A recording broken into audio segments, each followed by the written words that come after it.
Friends வணக்கம். இன்றைக்கி பாருங்கள், சிம்பிளான உருளைக்கிழங்கு பொரியல் செய்யலாம்.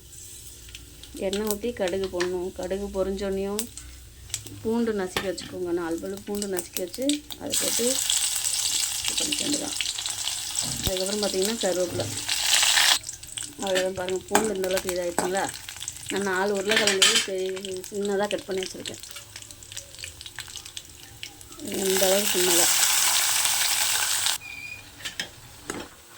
இந்த மாதிரி செய்கிற பொரியலுக்கு நமக்கு வெங்காயம் தக்காளிலாம் வேண்டாம். பாருங்கள், இந்த அளவுக்கு வந்துருச்சு. இப்போ வந்து நம்ம தேவையான அளவுக்கு உப்பு, மிளகாத்தூள் மட்டும் போட்டோம்னா நம்ம வேலை முடிஞ்சுது. தேவையான அளவு உப்பு, பாருங்கள் மிளகாத்தூள். இதுக்கு வேறு எதுவுமே சேர்க்க வேண்டாம், இதுவே போதும்.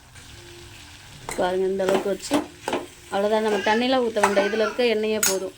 இதில் இருக்கிற எண்ணெயே போதும். நம்ம ஒரு 5 நிமிஷத்துக்கு ஒருக்க மூடி வச்சு கிளறி எடுத்தோம்னா வெந்துடும். பார்த்தீங்களா, இந்த அளவுக்கு நம்ம கிண்டி விடணும். கிளறி விட்டோம்னா நமக்கு 10 நேரத்தில் வெந்துடும்.